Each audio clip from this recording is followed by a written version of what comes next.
නොසිඳෙන ධෛර්යයෙන් යුතුව සියලු වැඩ කරන ජනතාවට ජයග්‍රහණය, යුක්තිය, සාධාරණත්වය අත්පත්වන නව සමාජ ක්‍රමයක් ගොඩනැගීමේ උත්තුංග අරමුණ පෙරදරි කරගෙන නිසැකයෙන්ම දුර්දාන්ත ධනේශ්වර ක්‍රමයේ මුලින් උපුටා දැමීමේ පරමාර්ථයෙන් යුතුව 1971 වර්ෂයේ අප්‍රේල් මාස ධනපති පාලක පන්තියට එරෙහිව අරගල කළ විරු සොයිර සොයිරියන් පරපුරක් සැමරීම උදෙසා 49 වන අප්‍රේල් විරු සමරුව පැවැත්වෙන මොහොතටයි අපි මේ ඔබ අප සැම එක් වී සිටින්නේ.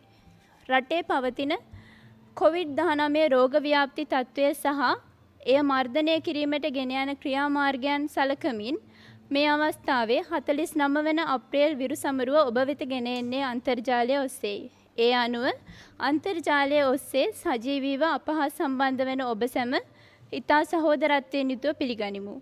ක්‍රූර ධනපති පන්තියට එරෙහිව ක්‍රූර ධනපති පන්තියේ මර්ධනය හමුවේ නොසැලෙමින් නව සමාජවාදී සමාජ ක්‍රමයක් ගොඩනගා ගැනීම වෙනුවෙන් අරගල කළ තම දිවිපිදූ එනමුත් සදා අපගේ හදවත් තුළ ජීවමාන විරු සොයිරියන් සැමරෙන මෙම 49 වන අප්‍රේල් විරු සමරුව අවස්ථාවේ සමාරම්භය සනිටුහන් කරමින් විරු ස්මාරකය අභ්‍යස පහන් සිලු දල්වා පුෂ්පෝපහාර පුද කිරීමට මෙම ඇරයුම ජනතා විමුක්ති පෙරමුණේ නායක අනුර දිසානායක සහෝදරයාට සහ ජනතා විමුක්ති පෙරමුණේ ප්‍රධාන ලේකම් ටිල්වින් සිල්වා සහෝදරයා වෙතටයි.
දුෂ්කර අවස්ථාවන්හිදී ධෛර්යයෙන් යුතුව නැගී සිටීමටත් තම අරමුණ වෙනුවෙන් අධිෂ්ඨානශීලීව කැපවීමටත් ඒ වෙනුවෙන් අරගල කිරීමටත් අපට ආදර්ශය සපයා දුන් දයාබර විරු සොයිරියන් සමරන මේ අවස්ථාවේ 49 වන අප්‍රේල් විරු සමරුව අමතමින් සමරු කතාව සිදු කිරීමට මෙම ආරාධනය ජනතා විමුක්ති පෙරමුණේ ප්‍රධාන ලේකම් ආදරණීය ටිල්වින් සිල්වා සහෝදරය ඔබටයි. 49 වන අප්‍රේල් විරු සමරුවේට සම්බන්ධලා ඉන්න අපේ පක්ෂයේ නායක ආදරණීය අනුර දිසානායක සහෝදරයා ඇතුළු අපට අප සමග මේ මොහොතේ අන්තර්ජාලය ඔස්සේ සම්බන්ධලා ඉන්න සියලුම සහෝදරයන්ගෙන් සහෝදරුන්ගෙන් අවසරයි. අපි අද මේ අන්තර්ජාලය ඔස්සේ සජීවීව ඔබ සමග එකතු වෙන්නේ මීට අවුරුදු 49කට කලින් අද වගේ දවසක අප්‍රේල් මාසේ 5 වෙනිදාවක අපේ රටේ අයුක්තියට එරෙහිව අසාධාරණට එරෙහිව නව සමාජ ක්‍රමයක් වෙනුවෙන් සටන් කොට දිවිදුන් පරපුරක ආදරණීය සහෝදරයන් සහෝදරුන් සැමරීම සඳහා අපි ජනතා විමුක්ති පෙරමුණ 1971 අප්‍රේල් 5 වෙනිදා ඉඳලා හැම අවුරුද්දකම අප්‍රේල් 5 වෙනිදා අපි කුමන තත්ත්වයක හිටියත් අපේ පක්ෂයේ ආරම්භක පරපුරේ දිවිදුන් සහෝදර සහෝදරයන් අනුස්මරණය කිරීම, ඔවුන්ගේ අත්දැකීම් එකතු කර ගැනීම සහ ඔවුන් මඟ පෙන් වූ නව සමාජයක් නිර්මාණය කිරීමේ කාර්ය සඳහා අපට ධෛර්යය එකතු කර ගැනීම වෙනුවෙන් අපි හැම විටකම අපලිරුවන් අනුස්මරණය කරලා තියෙනවා. අපි අපට හැකියාව තියෙන අවස්ථාවල විශාල පිරිස් එකතු කර ගනිමින් සැමරුම් කරලා තියෙනවා. ඒ වගේම එම් නැති අවස්ථාවල අපි වනගතව සිටියේදී සිරගතව සිටියේදී පවා මේ සැමරුම් අපි කරලා තියෙනවා. ඉතින් ඔබ කවුරුත් දන්නවා අපිට අද අප්‍රේල් මාසේ 5 වෙනිදා මේ අප්‍රේල් විරු සමරුව විශාල පිරිස් එකතු කර ගනිමින් ප්‍රසිද්ධියේ ස්ථානයක කරන්න බැරි තත්ත්වයක් මතුවලා තියෙනවා. මේ මතුවලා තියෙන මේ COVID-19 වසංගත තත්ත්වය නිසා. ඒ නිසා අපි කල්පනා කරා අපේ යුතුයකම අපේ වගකීම ඉටු කිරීම සඳහා අන්තර්ජාලය ඔස්සේ අපේ සියලුම සහෝදර සහෝදරියන් එකතු කර ගනිමින් ඔවුන් සමග සංවාදගත වෙමින් මේ සඳහා කෙටි වැඩසටහනක් කරන්න. ඒ වෙනුවෙන් තමයි අපි අද මේ සමරුව මේ ආකාරයෙන් මේ අවස්ථාවේ මෙලෙස පවත්වන්නේ. දැන් 1971 අරගලයේ දිහා බලද්දී අපි කවුරුත් දන්නවා 1971 අරගලයේ දීපිදුවන් සැමරීමට අපට හේතු කාරණා ගණනාවක් තියෙනවා. දැන් අපි කවුරුත් දන්නවා ලෝකේ ඉපදිච්ච හැම කෙනෙක්ම මැරෙනවා. ඒ වගේම සමහරු විවිධ අරමුණු සඳහා දීපිදුවනවා. නමුත් 1971 අරගලයේදී දීපිදු අපේ සහෝදරුන් දීපිදුවේ ඊටමත් පවිත්‍ර පරම අරමුණක් වෙනුවෙන්. ඔවුන් සටන් කොට දීපිදුවේ පටු පෞද්ගලික අරමුණක් වෙනුවෙන් නෙවෙයි. ඔවුන් සටන් කළේ ජාතිවාදය වෙනුවෙන් නෙවෙයි. ඔවුන් සටන් කළේ ආගමික අන්තවාදයක් වෙනුවෙන් නෙවෙයි. ඔවුන් සටන් කළේ වෙන කිසියම් හෝ ප්‍රතිගාමී අරමුණක් වෙනුවෙන් නෙවෙයි. ඔවුන් සටන් කළේ මානව වර්ගයාට විමුක්තිය ලබා දීමේ අරගලය වෙනුවෙන්. මිනිස්සුන්ට මිනිස් වගේ ජීවත් වෙන්න පුළුවන් හොඳ සමාජයක්, යහපත් සමාජයක් නිර්මාණය කිරීම සඳහා තමන්ට දේශපාලනය කරන්න තියෙන අයිතිය වෙනුවෙන් තමයි ඔවුන් සටන් කළේ. මේ පවතින ධනවාදී ක්‍රමය අසාධාරණ අයුක්ති සහගත ධනවාදී ක්‍රම වෙනස් කරලා ඒ වෙනුවට යුක්තිය සාධාරණ රජයන සමාජවාදී සමාජ ක්‍රමයක් නිර්මාණය කිරීම සඳහා මිනිස්සු එකතු කරන්න, අපේ පන්තිය දැනුවත් කරන්න, ජනතාව දැනුවත් කරන්න, ඒ වෙනුවෙන් දේශපාලන කරන්න අපේ පන්තියට අපට තියෙන අයිතිය වෙනුවෙන් තමයි ඔවුන් සටන් කොට දීපිදුවේ. ඒ නිසාම අපිට ඔවුන් අපේ පරමාදර්ශන බවට පත් වෙලා තියෙනවා. 1971 අරගලයේදී දීපිදුවේ අපේ පක්ෂයේ ආරම්භක පරපුරේ සහෝදර සහෝදරියන්. ඔවුන් දීපුදා දැන් සියවස් භාගයකට තව අවුරුද්දයි අඩු අවුරුදු 49ක් ගත වෙලා තියෙනවා. ඉතින් මේ ගෙවිච්ච අවුරුදු 49 දිහා බැලුවට පස්සේ අපිට පේන තින් දෙතම මොකද්ද? ඔවුන්ගේ අරමුණු, ඔවුන් එදා දුටුව දේ, ඔවුන්ගේ දැක්ම ඊටාත්ම සාධාරණයි. ඒක ඉතිහාසයේ විසින් යලි යලිත් නිවැරදි කියලා ඔප්පු කරමින් ඉන්නවා කියන එක. ඔවුන් සටන් ලදුනේ ධනවාදයට එරෙහිව. ඔවුන් ප්‍රතික්ෂේප කළේ මේ ධනවාදී ක්‍රමය. ඔවුන් ප්‍රාර්ථනා කරේ ධනවාද වෙනුවට සමාජවාදී. දැන් ඔවුන්ගේ මරණයෙන්, ඔවුන්ගේ දීපිදීමෙන් වසර 50කට කිට්ටු කාලයක් ගත වෙලා තිනකොට ලෝක ධනවාදය, අධිරාජ්‍යවාදී ඔප්පු කරමින් ඉන්නවා ධනවාදයට අපේ රටේ කිසිම ප්‍රශ්නයක් විසඳන්න පුළුවන් කමක් නැහැ කියලා. ධනවාදයට ලෝකයේ කිසිම ප්‍රශ්නයක් විසඳන්න පුළුවන් කමක් නැහැ කියලා ඔප්පු කරමින් තියෙනවා. ඒ නිසා අද ධනවාදය ලෝක පරිමාණයෙන් අර්බුදයට ගිහිල්ලා තියෙනවා. ධනවාදයට ඒ තුළ උපදින අයට, උපදින දරුවන්ට අවශ්‍ය මූලික පහසුකම් සපයන්න බැරි වෙලා තියෙනවා. අධ්‍යාපනය සපයන්න බැරි වෙලා තියෙනවා. රැකියාවක් දෙන්න බැරි වෙලා තියෙනවා. තරුණ විරපත් වුණාට පස්සේ සෞඛ්‍ය පහසුකම් දෙන්න බැරි වෙලා තියෙනවා. තනි වචනෙන් ගත්තොත් එimhe මිනිසෙකුට ජීවත් වෙන්න පුළුවන් විදිහේ ජීවිතයක් දෙන්න ධනවාදයට බැරි වෙලා තියෙනවා. ධනවාදයේ පුරාම අපි දකින්නේ එක පැත්තෙන් ලෙඩ රෝග, මරණ, යුද්ධ, සාගත, වසංගත, අසාධාරණ, අයුක්තිය, ඝාතන, ජාතිවාදයන්, ආගම්වාදයන්, මිනිසා එකිනෙකාට එරෙහිව කොටවා ගැනීම, අධික ලාභ ලැබීම, ඒ වෙනුවෙන් මානව සමාජයේ සමාජ සාධාරණ විනාශ කිරීම, මේව තමයි ධනවාදයේ අස්වැන්න ප්‍රතිඵල ලෙස අපිට ලැබිලා තියෙන්නේ. ඒ නිසාම තමයි අපිට මේ ධනවාදය වෙනස් කරලා වඩා යහපත් සමාජයක් නිර්මාණය කිරීමේ අවශ්‍යතාවය තියෙනවා. ඉතින් ඒ වෙනුවෙන් තමයි අපේ රටේ 1971 පරපුරේ අය දේශපාලනේ පටන් ගත්තේ. අලුත් සමාජයක් හදන්න. ඒ පටන්ගත්තු දේශපාලන ව්‍යාපාරයට බාධා එල්ල වුණාම, මර්ධනය කරනකොට මේ දේශපාලන ව්‍යාපාරය පටන් ගත්තු අපේ සහෝදර සහෝදරියන් විනාශ කර දාන්න ධනේශ්වර පන්ති උත්සාහ කරනකොට තමන්ට දේශපාලන කිරීමේ අයිතිය වෙනුවෙන් අපේ පන්තියේ පන්ති දේශපාලන අයිතිය වෙනුවෙන් තමයි ඔවුන් සටන් කරලා දිවිපිදුවේ. නිසා අපිට හැම විටකම ඔවුන් අපිට මඟ පෙන්වන පහන් ටැඹවල් බවට පත් වෙලා තියෙනවා. ඔවුන් හැම විටකම අපේ හදවත් තුළ ජීවත් වෙනවා. අපි අද කරන දේශපාලනයට ධෛර්යය, ශක්තිය එකතු කරගන්නේ, ආදර්ශන එකතු කරගන්නේ ඔවුන්කින්. අද ජනතා විමුක්ති පෙරමුණට අපි කිසියම් කැපකිරීමක් කරනවා නම් අපි කිසියම් ආදර්ශයක් පෙන්වමින් ඉන්නවා නම් ඒ ආදර්ශයන්ගේ කැපකිරීම වල ආරම්භය උල්පත බවට පත් වෙලා තියෙන්නේ වෙන කවුරුත් නෙවෙයි 1971 අප්‍රේල් මාසයේදී දූ අපේ ආදරණීය සහෝදර සහෝදරියන්.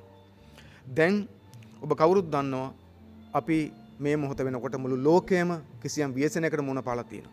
ඒ තමයි COVID-19 දැන් කොරෝනා වසංගත තත්ත්වය. අද මේ කොරෝනා වසංගත තත්ත්වය තුල මුළු ලෝකයේම අර්බුදයට පත් වෙලා තියෙනවා. මුළු ලෝකයේම මුළු ධනපති ලෝකයේම මුළු අධිරාජ්‍යවාදී ලෝකයේම මේ ඉස්සරහා මේ වෛරසයක් ඉස්සරහා අසරණ වෙලා තියෙනවා. ඒ නිසා මේ ස්වභාවිකව පැමිණි මේ වෛරස් ව්‍යසනය මේ කොරෝනා වසංගත තත්ත්වය විසින් නැවතත් තහවුරු කරමින් ඉන්නවා. මොකද්ද? ලෝකේ අධිරාජ්‍යවාදීට ධනවාදයට මිනිස්සුන්ට ජීවිතය දෙන්න පුළුවන් කමක් නැහැ කියලා. අධිරාජ්‍යවාදී ධනවාදයේ කොතරම් දියුණුවයි කියලා කිව්වත් ඒකට රෝගයක් එක්ක හැපෙන්න පුළුවන් කමක් නැහැ කියන එක ඔප්පු කරමින් තියෙනවා. අද ලෝකේ පුරාම අපි දකිමින් ඉන්නේ මරණ බයේ ජීවත් වෙන මිනිස්සු. මිනිසා කියලා කියන්නේ සාමූහික එකට ජීවත් වෙන්න ඕන පිරිසක්. ඒ මිනිස්සුන්ව සාමූහික ජීවත් වෙන මිනිස්සුන්ව බෙන් කරලා හුදකලා කරන්න උත්සාහ කරමින් හිටියේ ධනපති ක්‍රමය. අද මේ කොරෝනා වසංගත තත්ත්වයෙන් මිනිස්සුන්ට එකිනෙකා සමග එකතු වෙන්න බාධා කරලා තියෙනවා. දුරින් ඉන්න බල කරලා තියෙනවා. වෙනම ඉන්න බල කරලා තියෙනවා. ඒකට ඒ තත්ත්වය තුල අධිරාජ්‍යවාදය, ධනවාදය අසමත් වෙලා තියෙනවා මේ තත්ත්වයන් පාලනය කරගන්න. අපි බැලුවොත් මේ වෙලාවේ ධනවාදී කඳවුරේ ප්‍රධානියා අධිරාජ්‍යවාදයේ මුදුන් මල්කඩ ඇමරික එක්සත් ජනපදය. අද ඇමරික එක්සත් ජනපදය මේ කොරෝනා වසංගත තත්ත්වය තුල පත් වෙලා තියෙන කනගාටුදායක තත්ත්වය දිහා බැලුවට පස්සේ අපිට පේනවා එක්සත් ජනපදයේ පහුගිය සියවසකට කිට්ටු කාලයක් තිස්සේ නිර්මාණය කරපු තමන්ගේ සමාජය මෙවැනි රෝගයක් එක්ක සටන් වදින අසමත් සමාජයක් කියන එක දැන් ඔප්පු කරලා තියෙනවා. අපි දන්නවා එක්සත් ජනපදය ලෝකයට පෙන්වුවේ ඔවුන් තමයි ලෝකෙ ඉදිරියෙන් ඉන්න රට කියලා. අධිරාජ්‍යවාදයේ ප්‍රධානීය බවට පත් වුණ එක්සත් ජනපදය. එක්සත් ජනපදය ධනවාදය තුල විද්‍යාව තාක්ෂණය මහා දියුණුව අත්පත් කරගත්තා. හැබැයි ඒ විද්‍යාවේ තාක්ෂණය අත්පත් කරගත්තු මේ මහා දියුණුව ඒ ජයග්‍රහණ වුන් පාවිච්චි කරගත්තේ මිනිස්සු ජීවත් කරවන්න නෙවෙයි, මිනිස්සු යටපත් කරවන්න, මිනිස්සු පීඩාවටපත් කරන්න සහ මිනිස්සු මරන්න. ඒ නිසා වුන් අන්තර් මහද්වීපික බැලස්ටික් මිසයිල් හැදුවා. විශාල නවීන ආයුධ තැනුවා. මුළු ලෝකයක් ආක්‍රමණය කරන්න පුළුවන් මට්ටමේ ආයුධ තැනුවා. ප්‍රහාරක අධිවේගී ප්‍රහාරක ගුවන් යාන නිර්මාණය කළා. ඕනම සතුරෙක් අඳුනා ගන්න පුළුවන් රේඩාර් පද්ධති නිර්මාණය කළා. නමුත් එක්සත් ජනපදයට අද වෙලා තියෙන දිහා බලන්න. එක්සත් ජනපදයේ මේ වෙනකොට වාර්තා වෙන විදිහට මේ කොරෝනා රෝගීන් සංඛ්‍යාව 2,77,000 පැනලා තියෙනවා. 2,77,000කට වැඩි රෝගීන් සංඛ්‍යාවක් දැන් එක්සත් ජනපදයේ ඉන්නවා. එක්සත් ජනපදයට මේ රෝගය හැදුනේ චීනයට හැදුනට පස්සේ. නමුත් ඔවුන්ට බැරි වුණා ඒක පාලනය කරගන්න. අද එක්සත් ජනපදයේ පුරවැසියන් මේ රෝගය නිසා 7,400 ඉක්මවා මිය ගිහිලා තියෙනවා. තවමත් මියමින් ඉන්නවා. ඒකෙන් පේන දේ තමයි එක්සත් ජනපදයේ වගේ රටකට යුරෝපයානික රටවලට හැම එකටම මේ තත්ත්වය පාලනය කරගන්න නොහැකිලා තියෙනවා. ධනවාදය මේ තත්ත්වයක් තුල කොතරම් අසරණද කියන එක මේකෙන් පේන්න පටන් ගන්න තියෙනවා. එක්සත් ජනපදයේ උදාහරණයක් අපි විශේෂයෙන්ම ගන්න කැමති උනේ මොකද එක්සත් ජනපදයේ තමයි ධනවාදී ලෝකයේ ආදර්ශය බවට පත් වෙලා හිටියේ. එක්සත් ජනපදයේ හිතන් හිටිය උන්ට කරන්න බැරි කිසිවක් නැහැ කියලා. නමුත් අපි දැක්කා ඔවුන්ගේ ඉතාමත් දියුණු රේඩාර් පද්ධති වලට කොරෝනා වෛරසය එන එක වළක්ව ගන්න බැරි වුණා. ඔවුන් සතු තියෙන නවීන ආයුධ වලට කොරෝනා වෛරසය මරන්න බැරි වුණා. ඒ නිසා අද එක්සත් ජනපදයේ ඉතාම අසරණ තත්ත්වයකට පත් වෙලා තියෙනවා. ඒ වගේම අනිත් පැත්තෙන් එක්සත් ජනපදයේ ඔප්පු කරමින් ඉන්නවා එක්සත් ජනපදයේ පහුගිය කාලේ අධිරාජ්‍යවාදී තුල නිර්මාණය කළේ මිනිස්සු සුවපත් කරන දේවල් නෙවෙයි මිනිස්සු මරන දේවල්. එක්සත් ජනපදයේ ආයුධ වලට මිනිස්සු මරන්න පුළුවන්. නමුත් අසනීපකින් මිය යන මිනිහෙක් සුව කරගන්න ඕන කරන විද්‍යාව සෞඛ්‍ය සේවය ඔවුන් දිනු කරගත්තේ නැහැ. නිසාද එහි ප්‍රතිපාක ඔවුන් විඳිනවා. එක පැත්තක එහෙම දීදී අනිත් පැත්තෙන් අපි දන්නේ මොකද්ද? දැනුත් එක්සත් ජනපදය තුල ඔවුන්ගේ සමාජ ක්‍රමයේ ආවේනික ලක්ෂණ නිසා සාමාන්‍ය ජනයා දුක් විඳින පටන් ගන්න තියෙනවා. එක්සත් ජනපදය තුල අසනීප වෙච්ච අයට ප්‍රතිකාර ගන්න සිද්ධ වෙලා තියෙන්නේ ඔවුන් සතු තියෙන රක්ෂණ මේ සෞඛ්‍ය රක්ෂණයකින්. සෞඛ්‍ය රක්ෂණයේ Tamante මුදල් ප්‍රමාණය අවසන් වුණාම ප්‍රතිකාර ගන්න බැරුව ලත වෙන මිනිස්සු එක්සත් ජනපදයේ ඉන්නවා. ඒ විතරක් නෙවෙයි අපිට වාර්තා වෙලා තියෙනවා මොකද්ද? එක්සත් ජනපදයේ තුල ඉන්න අතිවිශාල සුපිරි ධනපතීන් මුදල් තියන අය කල් ඇතුව Tamante රෝහල් වල කාමර වෙන් කරගෙන තියෙනවා. ඒ නිසා සාමාන්‍ය කෙනෙක් අසනීප වුණාම යන්න ස්ථානයක් පව නැති වුණ මට්ටමට තාමත් ඒ ආත්මාර්ථකාමීත්වය හැසිරීම එක්සත් ජනපදයේ පේන තියෙනවා. ඒ නිසා මේ එක්සත් ජනපදයේ ප්‍රමුඛ අධිරාජ්‍යවාදී රටවල් ඔප්පු කරමින් ඉන්නවා. ධනවතට ඔප්පු කරමින් ඉන්නවා. මේ ව්‍යසනයේ වෙලාවෙත් මනුෂ්‍යත්වය නැති හැසිරීමක් ඔවුන්ට මේක පාලනය කරන්න බෑ කියන එක ඔප්පු කරමින් ඉන්න නිසා සමාජවාදයේ වටිනාකම සමාජවාදයේ අවශ්‍යතාවය මම හිතන්නේ මේ රෝගී තත්ත්වයකින් පවා අපිට පෙන්වමින් ඉන්නවා. ඒ නිසා තමයි අපිට මේ මොහොතේ මේ තත්ත්වයේ තුලදී පවා 1971 අප්‍රේල් අරගලයේ අපේ දීපුදු සහෝදර සහෝදරයන්ගේ අරමුණු වටින්නේ. මොකද ඔවුන් මේ සත්‍ය මීට අවුරුදු 49කට 50කට කලින් දැක්කා. ඒ නිසා තමයි ඔවුන් අලුත් සමාජයක් වෙන සටන් කරේ. ඉතින් ඔවුන් ඒ සටන් කරපු ඔවුන් ඉල්ලා සිටපු ඔවුන් ප්‍රාර්ථනා කරපු ඒ සමාජය හදන්න බැරිවීම නිසා ධනවාදය තාමත් පවතින නිසා ඒ ධනවාදය තුළ ජනතාවට මුහුණ දෙන්න සිද්ධ වෙලා තියෙන පීඩාව දුෂ්කරතාවය තමයි අපි අද මේ අත්දැකීමෙන් තියෙන්නේ. අද අපි කවුරුත් දන්නවා මේ කොරෝනා වසංගත තත්ත්වය තුළ කිසියම් ප්‍රමාණයක් හෝ එක පාලනය කර ගැනීමේ ජයග්‍රහණය අත්පත් කරන් තියෙන සමාජවාදී රටවල්. සමාජවාද ගැන කතා නොකර හිටපු සමහර අයට පවා පොහොගේ කාලේ මේ සමාජවාදී රටවල ජයග්‍රහණ ගැන කතා කරන් සිද්ධ වුණා. මේ රෝගී තත්ත්වය මුලින්ම ඇති වුණේ චීනයේ පදනම් කරගෙන. මේ චීනය සමත් වුණා ඉතා ඉක්මනින් මේ තත්ත්වය පාලනය කරන්න. ඒ විතරක් නෙවෙයි චීනය පදනම් කරන් ඇති වෙච්ච මේ රෝගී තත්ත්වය චීන දේශීයම ඉක්මවා ගිහිල්ලා සතපොම් දහස් ගණන් ඈතේ පිට රටවල් කරා පැතිර යද්දිත් චීනය සමත් වුණා තමන්ගේ රටේ සමහර ප්‍රාන්ත වලට මේ රෝගය පැතිරෙන එක වළක්ව ගන්න. අපි දන්නවා චීනයේ සමාජවාදී පිළිබඳව විවේචන තියෙනවා, ගැටලු තියෙනවා. ඒ පවතින සියලු දේම අනුමත කරන්න අපි කාටවත් බෑ. නමුත් එලෙස තිබියදීත් අඩුපාඩුකම් තිබියදීත් චීන සමාජවාදය එරට සහ ජනතාව මේ පාලනය කර ගැනීම සඳහා දක්වපු සමත්කම වෙන කිසිවක් නෙවෙයි සමාජවාදී ජයග්‍රහණයක් ලෙස අපි දකිනවා. ඒ රටේ ජනතාවගේ විනය, සැලසුම් සහගතකම, රට මෙහෙව ගන්න තිබිච්ච හැකියාව, කොමියුනිස්ට් පක්ෂයේ තිබිච්ච ප්‍රජාතන්ත්‍රවාදී මධ්‍යගත භාවයේ යාන්ත්‍රණය, ඉතින් මේ සියල්ල නිසා සමාජවාදයට මෙවැනි තත්ත්වයක් එක්කෙන් සටන් කිරීමේ හොඳම හැකියාව තියෙනවා කියන එක ඔප්පු කරලා පෙන්නුවා.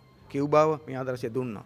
පෞද්ගලික කාල එක්සත් ජනපදය ආයුධ රැස් කරද්දී ලෝකේ ආක්‍රමණය කරන්න හමුදා හදද්දී කියුබාව ආයුධ රැස් කරේ නැහැ උන්ට උන් ඖෂධ නිෂ්පාදනය කළා.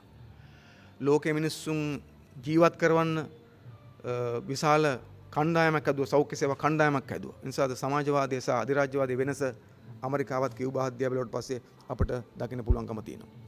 මේ වෙලාවේ රුසියාව තුල පවා මේ රෝගය පාලනය කරගැනීමේ සමත්කම් දක්වලා තියෙනවා. ඒ වත්මන් රුසියාවේ හැකියාවක් නෙවෙයි, සමාජවාදය තුළ රුසියාව කාලයක් තිස්සේ පැවතිච්ච නිසා ඒ හැකියාවන් විසින් තමයි මේ තත්ත්වය පාලනය කරන්න පුළුවන් වෙලා තියෙන්නේ. ඒ නිසා මේ රෝගී තත්ත්වය පවා ලෝකෙට උගන්වමින් ඉන්නවා ධනවාදයට මේ ආත්මාර්ථකාමීත්වයෙන් පෙළෙච්ච විනයක් නැති සියල්ල මුදලට මිල කරන විනයක් නැති මේ ධනවාදයට මෙවැනි තත්ත්වයන් පරාජය කරන්න බෑ. ඒ සඳහා ඕන වෙන්නේ සමාජවාදී කියන එක දැන් ඔප්පු වෙමින් තියෙනවා. ඒ නිසා තමයි අපිට අපි කරන අරගලේ වැදගත්කම තියෙන්නේ. අපි කරන කාර්යභාරය වඩා ධෛර්යයෙන් කරන්න අපිට පොළඹවන්නේ මේ උදාහරණත් එක්ක. 1971 අරගලයේදී දීපුදු සහෝදරින් අපට ගොඩක් වටින්නේ ඒකත් එක්ක. මොකද ඔවුන් තමයි අපිට මේ සත්‍ය මුලින්ම කියා දීපු පරපුර. ඔවුන් තමයි තමන් විශ්වාස කරන සත්‍ය වෙනුවෙන් තමන්ට ඕනම කැපකිරීමක් කරන්න පුළුවන්, දිවි පුදන්න පුළුවන් කියලා පෙන්නපු පරපුර. ඒ නිසා අපි ඔවුන්ට විසනම ආචාර කළ යුතු වෙනවා. අපිට මඟ පෙන්වීම පිළිබඳව සහ පෞද්ගලික අරමුණෙන් තොරව යහපත් දෙයක් වෙනුවෙන් බොහෝ කැපකිරීම් කරන්න පුළුවන් කියලා අපිට ආදර්ශයෙන් පෙන්වීම පිළිබඳව. දැන් අපි කල්පනා කරගත්තොත් මේ කොරෝනා වසංගත තත්ත්වයේ සමග අපේ රටේ තත්ත්වය අපිට ඒක මගහැරලා දේශපාලන කරන්න පුළුවන් කමක් නැහැ. අද අපේ රටේ ජනතාව එක පැත්තෙන් ගත්තොත් විශාල බියක ඉන්නවා. අනිත් පැත්තෙන් ඊටාම දුෂ්කර තත්ත්වයක ඉන්නවා. අපි දන්නවා දිස්ත්‍රික්ක ගණනාවක් කොළඹ කළුතර ගම්පහ ඇතුළු දිස්ත්‍රික්ක ගණනාවක් දැන් දවස් ගණනාවක් තිස්සේ ඇඳිරි තත්ත්වයක් තුල පවතින්නේ. තම තමන්ගේ රැකියා කරගැනීමේ අවස්ථාවුන්ට අහිමි වෙලා තියෙනවා. තමන්ගේ අත්‍යවශ්‍ය ආහාර බෙහෙත් වර්ග මිලදී ගැනීම හැකියාව අඩු වෙලා තියෙනවා. ඒ අවස්ථාව නැති වෙලා තියෙන නිසා විශාල දුෂ්කරතාවන්ට මුහුණ පාන්න සිද්ධ වෙලා තියෙනවා. ඇත්තට ගත්තොත් මෙතරම් දුෂ්කරතාවයකට මුහුණ පාන්න මෙතරම් කැපකිරීමක් කරන ජනතාව සිද්ධ වුණේ ඇයි? ඒකට හේතුව තමයි මොකද්ද? මේ අපේ රටේ පාලක පන්තියේ තිබිච්ච දැක්මේ අඩුපාඩුකම. අපි කවුරුත් විශ්වාස කරනවා මේ වගේ විපතකදී අපි ඔක්කොම එකට ඉන්න ඕන. අපි හැමදාම කිව්වා වගේ මේ මොහොතේ අපි කාගෙත් ප්‍රාර්ථනාව අපි ඔක්කොම එකතු වෙලා කොරෝනා පරද්දමු කියන එක. ඒ නිසා අපේ මූලික අරමුණ බවට පත් විය යුත්තේ මේ මොහොතේත් ඊටා ඉක්මනින් අපේ රටේ මේ කොරෝනා වසංගතය පරද්දලා අපේ රටේ ජනතාවට සාමාන්‍ය ජන ජීවිතය ගෙවන්න පුළුවන් තත්ත්වයක් උදා කර ගැනීම. ඒ වෙනුවෙන් අපිට ජනතා විමුක්තිය උන කරන්න පුළුවන් හැමදේම කරන්න අපි ලෑස්ති අපි කරමින් ඉන්නවා.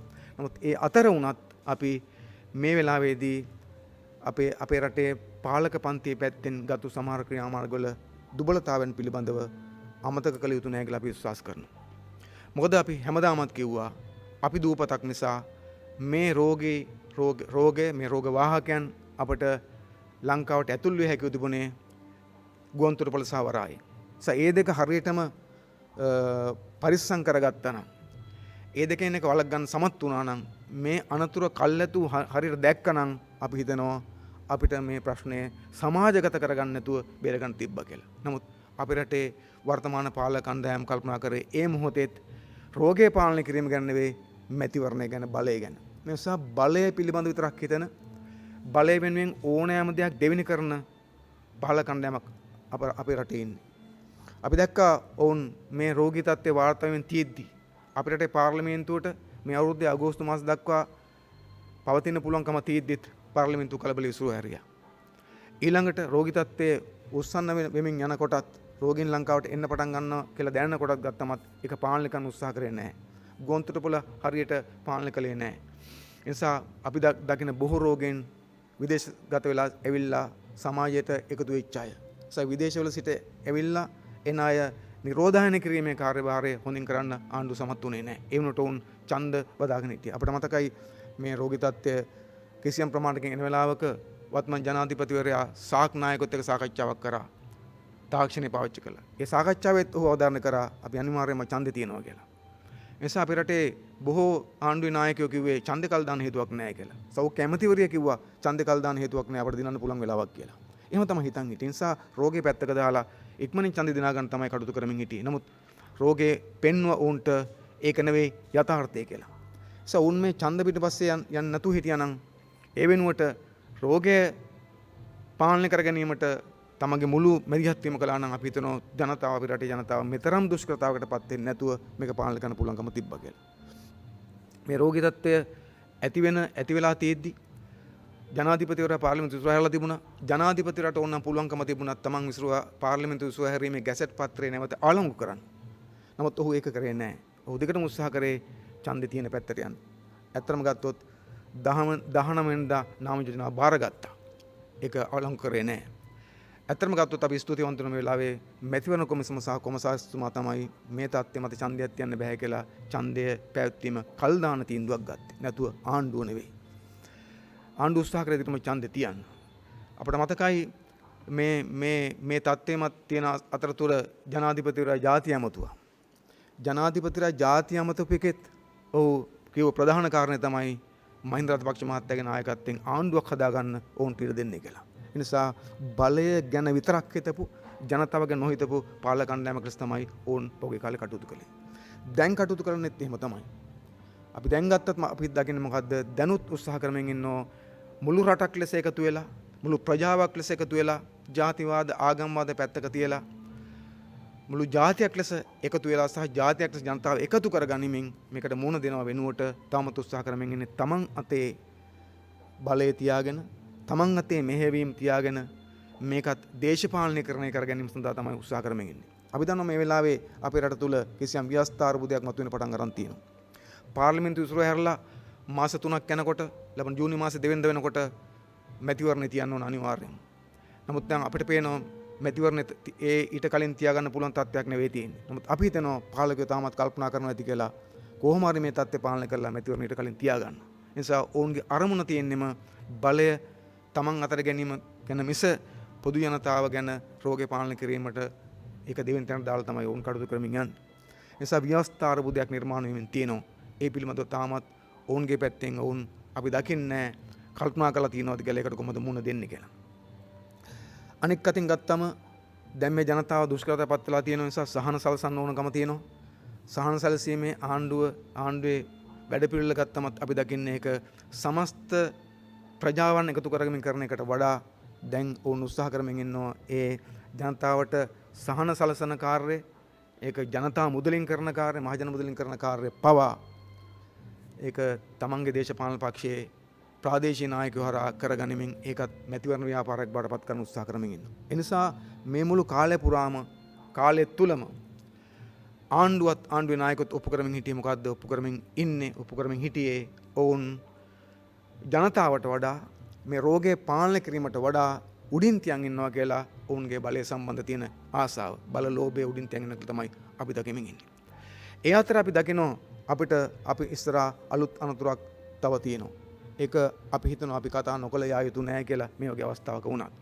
ඒ තමයි මේ කොරෝනා වසංගත තත්ත්වයේ මේ රෝගී තත්ත්වය තුල අපි දන්නවා සාමාන්‍ය ජන ජීවිත ගත කරන්න පුළුවන් කමක් නැහැ. නිසා මේ අරන් තියෙන පීවර වලට අපි කවුරුත් විරුද්ධ එකඟතාවයක් තියෙනවා. මිනිස්සු හොදකලා කරලා තියන්න වෙනවා, වෙන් කරලා තියන්න වෙනවා, ඇවිදින එක වළක්වන්න වෙනවා, සංචාරණ නවත්තන්න වෙනවා, ඇඳ නීති දාන්න සිද්ධ වෙනවා. ඒවා තමයි යථාර්ථය. හැබැයි ඒව තුල ජනතාව පීඩාවටපත් වෙනකොට ඒ தත්ත්වය පාවිච්චි කරලා දැන් ක්‍රමානුකූලව අපි රටේ ප්‍රජාතන්ත්‍රවාදයේ පැත්තක තියලා ව්‍යවස්ථා පැත්තක තියලා පාර්ලිමේන්තු පැත්තක තියලා තනි කෙනෙක් අත බලය තියාගෙන ඒකාධිපති නැත්තම් තනි පුද්ගල පාලනයක් කරගෙන යාම සඳහා වෙච්ච කැමැත්තක් තියෙන බව අපට පේන්න පටන් ගන්න තියෙනවා. ඒ නිසා තමයි ව්‍යවස්ථා උල්ලංඝනයෙන් තියෙන්නේ. නීති රීති නොසලකා හරින්න තියෙන්නේ. ඒකත් එක්ක තමයි පාර්ලිමේන්තුව ගැන කතා නොකර ඉන්නේ. මේ පාර්ලිමේන්තුව අපේ එකක් නෙවෙයි. මේ පාර්ලිමේන්තුව කැඳවුවත් නැතත් ඒක අපිට ලොකු ප්‍රශ්නයක් නෙවෙයි. මේ පාර්ලිමේන්තුව ධනපති පන්ති වේගොල්ලන්ගේ ඒවා. ඒගොල්ලෝ තමයි හැමතිස්සෙම පාර්ලිමේන්තු ප්‍රයන්තවාද ගැන ලොකුට පුරසාරම් දෙදුවේ. ඒගොල්ලෝ තමයි හැමතිස්සෙම කිව්වේ වමට චෝදනා කරා වම පාර්ලිමේන්තු ප්‍රයන්තවාද එන්නේ නැහැ කියලා. හැබැයි අද වෙලා තියෙන්නේ මොකද්ද? අද පාර්ලිමේන්තු ප්‍රයන්තවාදයේ පාර්ලිමේන්තුව එපා වෙලා තියෙන්නේ වමේ ව්‍යාපාර නෙවෙයි මේ අර්බුදයට කියපු ධනපති කණ්ඩායම් වල ධනපති පක්ෂ වලට. ඇයි? ධනවාදී අර්බුදයේ විසින් ඔවුන් හදාගත්තු නීති රකින්න උන්ට බැරි කරලා තියෙනවා. ධනවාදී අර්බුදයේ විසින් ඔවුන්ගේ පාර්ලිමේන්තුව කැඳවන්න ඔවුන් අකමැති වෙලා තියෙනවා. ධනවාදී අර්බුදය සහ බලලෝභය නිසා ඔවුන්ගේම ප්‍රජාතන්ත්‍රවාදය ඔවුන්ට දැන් බාධාවක් කරදරයක් බවට පත් වෙලා තියෙනවා. ඔවුන්ගේ ව්‍යවස්ථාව මේ ව්‍යවස්ථාවක් නෙවෙයි. මේක වමේ ව්‍යවස්ථාවක් නෙවෙයි. මේක ධනපති ව්‍යවස්ථාවක්. ඔවුන් හදාගත්තු ව්‍යවස්ථාව. මේ ව්‍යවස්ථාව රකින්න ඔවුන්ට බැරි වෙලා තියෙනවා. ඒකෙන් පෙන්වන්නේ එක පැත්තෙන් ගත්තොත් ධනවාදී අර්බුදය ධනවාදයේ ව්‍යවස්ථාවන් නීති රකින්න බැරි තැනකට ගෙනත් තියෙනවා. අනිත් පැත්තෙන් ගත්තොත් මේ අර්බුදය තුළ පාලකයන්ගේ තියෙන බලලෝභය ඒකාධිපතින් බවට පත්වීමේ තියෙන කැමැත්ත සාමූහිකව පාලනය කරනකොට තනි කෙනෙක් අත බලය තබාගෙන මේ කැමැත්ත විසින් රටේ ප්‍රජාතන්ත්‍රවාදී ආයතන අක්‍රිය කරන තත්ත්වයටපත් වෙලා තිනවා. අද අපිට රටේ අක්‍රිය කරලා තියෙන්නේ පාර්ලිමේන්තු විතරක් නෙවෙයි. අද ඇමති මණ්ඩලෙත් අක්‍රියයි. අපිට පේන තරට අගමැතිවරයා ප්‍රෝ අක්‍රියයි. ඒ වෙනුවට ජනාධිපතිවරයාත් ඔහුට අයින කීප දෙනෙකුත් අත තියාගත්තු කල්ලියක පාලනයක් බවට ක්‍රමානුකූලව මේක පත් කරගන්න උත්සාහ කරමින් ඉන්න නිසා අපි කොරෝනා අපි පරද්දිය යුතුව තියෙනවා. කෙසේ හෝ පරද්දන්න ඕන. කොරෝනා පරද්දා අවසන් වන විට අපි ඉස්සරහ ඉතුරු වෙන්නේ තනියම පාලනය කරන කැමති ඒකාධිපති පාලකයෙක් අපි හිතනවා කොරෝනා පරද්දන්න මැදිහත් වීමම ඒ උත්සාහයම දරලා ඒ ඒකාධිපතිත්වය පරද්දන්නත් අපි කටයුතු කළ යුතුයි කියලා. ඒකෙදී කොරෝනා පරද්දන්න මේ අපි කරන කැපවීම මේ විදිහටම අපි ඒකාධිපත්‍යයේ පරද්දීම සඳහා මැදිහත් වෙන ලෑස්ති කියන එක මේ මොහොතේ පැවතිය යුතු තියෙනවා. ප්‍රජාතන්ත්‍රවාදී වෙනුවෙන් මේ මැදිහත් වීම අපි කළ යුතු තියෙනවා. ආදරණීය සහෝදරයන් නිසා මේ වෙලාවේ අපි හිතනවා අපි කොරෝනා පරාජයට පත් කළ යුතුයි. අපේ රට මේ විශ්ේ මුදාගත යුතුයි. ඒ අතරම ඒවා ඒවා තුල ඒවට සැඟවී නිර්මාණය වෙමින් තියෙන ප්‍රජාතන්ත්‍ර විරෝධී ජනතාවට අහිතකර දේශපාලන තත්ත්වයන් අවබෝධ කර ගැනීමත් ඒවා ආරම්භයේදීම පරාජයටපත් කිරීමට කටයුතු කිරීමත් අපි කාගේත් ප්‍රජාතන්ත්‍රවාදයේ ගරු කරන ප්‍රගතිශීලීත්වයට ගරු කරන අපි කාගේත් වාගේම කියලා අපි කල්පනා කරනවා.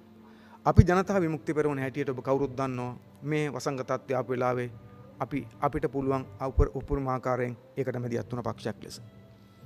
අපි කවුරුත් දන්නවා මේක ගම් වතුරක් වගේ නෙවෙයි, මේක නායයාමක් වගේ නෙවෙයි, මේක වෙන ආපදාවක් වගේ නෙවෙයි, මේක රෝගී තත්ත්වයක් නිසා රෝග බොවීමේ හැකියාව හැම විටම තියෙන නිසා සීමාවක් තියෙන මැදිහත් වීම. හැබැයි සීමාව තියෙද්දිත් ඒ සීමාව තේරුම් අරගනිමින් ජනතාවගේ අවශ්‍යතා ඉටු කරන්න ජනතා විමුක්ති පෙරමුණේ සහන සේවා කණ්ඩායම් රතුතරුව මැදිහත් වුණ එක මුළු සමාජෙම දන්නවා.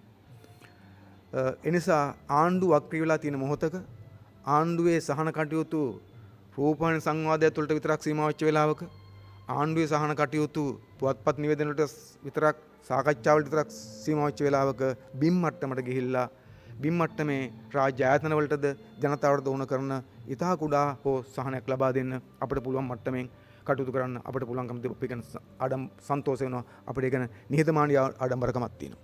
ඒ සංස්කෘතිය එක වමේ සංස්කෘතිය. ඒක අපිට ආවේ කොහෙන්ද? ජනතා විමුක්ති පෙරමුණේ ආරම්භයේ සිට තිබිච්ච එකක් ඒක.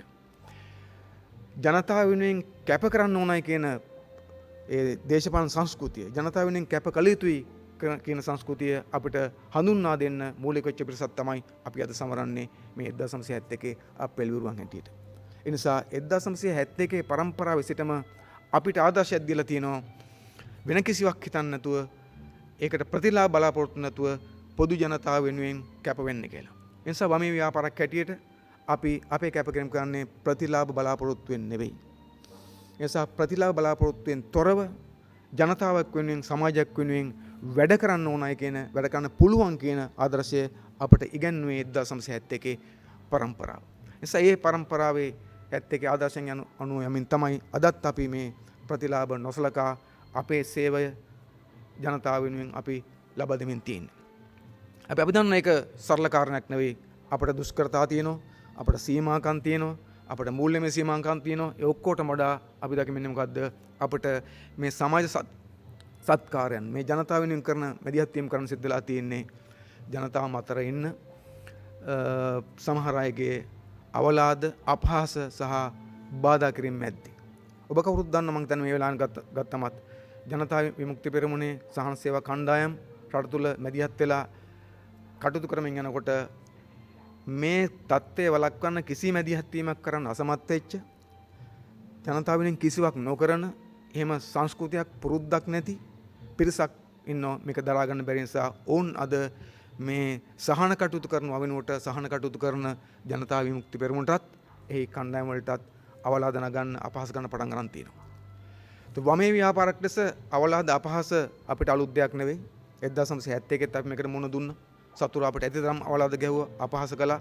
හැබැයි අපි ඔප්පු කරලා තිනවා මේ පහුගිය කාලේ ඉතිහාසය පුරා මොකද්ද සතුරුන්ගේ අවලාද අපහාස සියල්ල මැද ජනතාව වෙනුවෙන් කරන දේශපාලනය කරන්න අපිට ධෛර්යය හැකියාව තියෙනවා කියලා.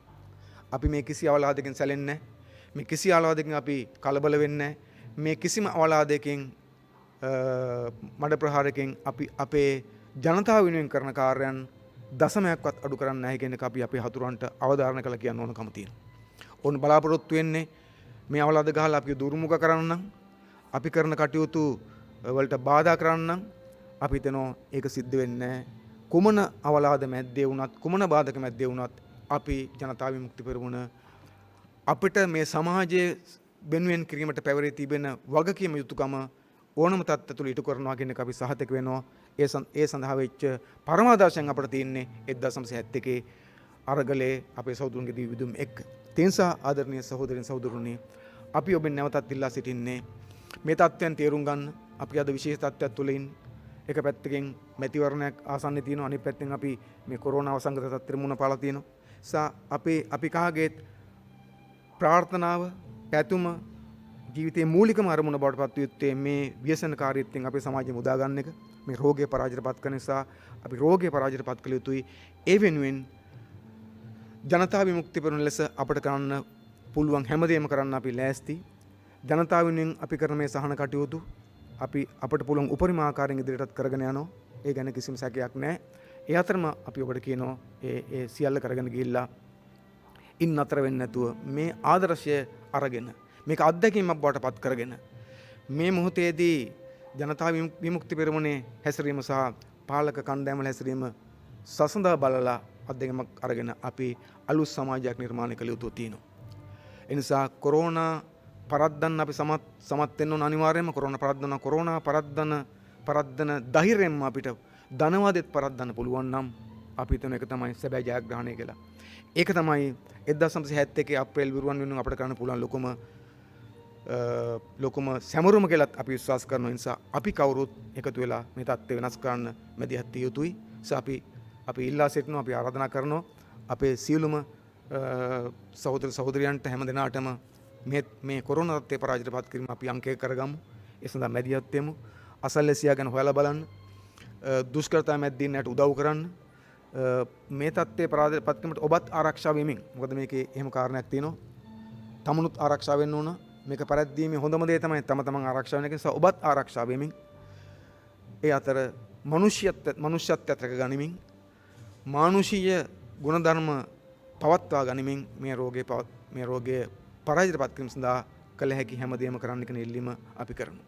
තියාසර අවසාන වශයෙන් ගත්තොත් අපි 1971 අරගලේ දිවුදුන් සහෝදරුන් අනුස්මාරක කරන මේ මොහොත.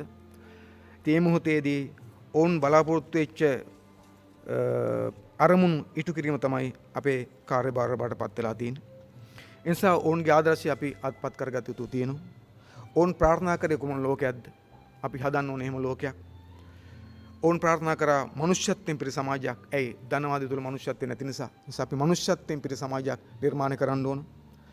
ඔවුන් බලාපොරොත්තු වුණා ජාතිවාද ભેද, ආගම් ભેද නැති කවුරුත් සතුටෙන් සිනහවෙන් ජීවත් වෙන සමාජයක්. ඒ නිසා මේ රෝගී තත්ත්වයන් අස්සෙත් ජාතිවාදයේ වපුරන, මේ රෝගී තත්ත්වයන් තුලත් ආගම්වාදයේ වපුරන මේ කුණු වෙච්ච සමාජ ක්‍රමය වෙනුවට අපි ජාතිවාදය නැති, ජාති ભેද නැති, ආගම්වාද නැති කවුරුත් මිනිස්සුන්ට මිනිස්සු වගේ සලකන හැමෝගෙම සංස්කෘතීන්ට සමානව ගරු කරන සමාජයක් අපි නිර්මාණය කළ යුතු තියෙනවා. ඒ වගේම විනයකරුක සමාජයක් අපි හදන්න ඕන. අපි දන්නවා ධනවාදයට බෑ විනයකරුක සමාජයක් හදන්න. ධනවාදී නායකින්ට විනයක් නැහැ. ඒ නිසා ධනවාදයට විනයකරුක සමාජයක් හදන්න පුළුවන් කමක් නැහැ. ඒක හදන්න පුළුවන්කම තියෙන්නේ සමාජවාදයට වමට. අපි දක්න සමාජවාදී රටවල විනය තියෙනවා. ඒක සමාජවාදී ව්‍යාපාර වල තියෙනවා. අපි දකිනවා දැන් ඇඳිරි නීති දාලා තියෙද්දි හැමදාම අපිට වාර්තා වෙනවා ඇඳිරි නීති කඩ කර ප්‍රමාණයක් කොච්චරද කියලා. විශාල ප්‍රමාණයක් ඇඳිරි නීති කඩ කරලා තියෙනවා. ඒ කඩ කරන්නේ එක පැත්තෙන් ගත්තොත් තමන්ගේ අවශ්‍යතාවයන් ඉටු කර ගැනීමට තියෙන ඕනකම් වගේම අනිත් පැත්තෙන් ගත්තම විනයකට ජනතාව හදන්න බැරි වීම නිසා විනයගරුක සමාජයක් අපි හදන්න ඕන. ඒ වගේම අනිත් පැත්තෙන් ගත්තොත් එහෙම ආත්මార్థකාමී නොවන සාමූහිකව කල්පනා කරන සමාජයක් අපි හදන්න ඕන. මුළු සමාජයක් විපතට පත් වෙලා තියෙද්දි තමන් විතරක් කාලා ජීවත් වෙන්න හිතන සමාජයක් වෙනුවට අපි කවුරුත් එක්ක ජීවත් වෙන සමාජයක් නිර්මාණය කරනවා. මේ සියල්ල තියෙන සමාජවාදය තුළ නිසා අපි සාධාරණ යුක්තිගරුක මනුෂ්‍යත්වයේ පිරිච්ච මේ ඕනම ව්‍යසනයකට මුහුණ දෙන්න පුළුවන් මිනිස්සු ජීවත් කරන සමාජයක් නිර්මාණය කළ යුතු එක තමයි සමාජවාදී. ඒ වෙනුවෙන් අපි සටන් කළ යුතු තියෙනවා, අරගල කළ යුතු තියෙනවා. අපේ රටේ ප්‍රජාතන්ත්‍රවාදය, සමාජ සාධාරණත්වය, ජාතික සමගිය මේවා අපි ජයග්‍රහණය කළ යුතු තියෙනවා. අපි හොඳටම දන්නවා මේ ව්‍යසනෙන් පස්සේ අපිට ලෝකේ පුරා තව ව්‍යසනයක් යනවා. ඒක තමයි ආහාරයෙන් යන්න පුළුවන්කම තියෙනවා. විශාල ආර්ථික අවපාතයක් නිර්මාණය වීමේ හැකියාව තියෙනවා. නිෂ්පාදන කඩාවැටීමක් සිද්ධ වෙමින් තියෙනවා. සේවා ජනතාවට අභියෝග බවට පත් වේවි. ඒවට මුහුණ දෙන්න ඕන. ඒවට මුහුණ දීම සඳහා අපි හිතනවා අපිට පුළුවන්කම තියෙන්නේ සමාජවාදී සමාජයක් තුල, සමාජවාදී ක්‍රමයක් තුල. නිසා අපි මේ තත්ත්වයන් පරාජයට පත් කරමු. 1971 අප්‍රේල් විරුවන් බලාපොරොත්තු වෙච්ච ඒ සාධාරණ සමාජය, ඒ යුක්තිකරුක සමාජය, ඒ මනුෂ්‍යත්වයේ පිරිච්ච සමාජය නිර්මාණය කිරීම සඳහා අපිට පුළුවන් උපරිම ආකාරයෙන් කැපවෙමු, මහන්සි වෙමු කියන එල්ලීම ඒ වෙනුවෙන් සහතිකය ලබා දෙමින් හැමදාම වගේ අප්‍රේල් අරගලයේදී ජීවිත බේරාගත්තු අපේ සහෝදරයෙක් දීපිදු අපේ සහෝදරු පිළිබඳව ලියපු කවියකින් අපි ඔබෙන් සමුගන්න බලාපොරොත්තු වෙමු.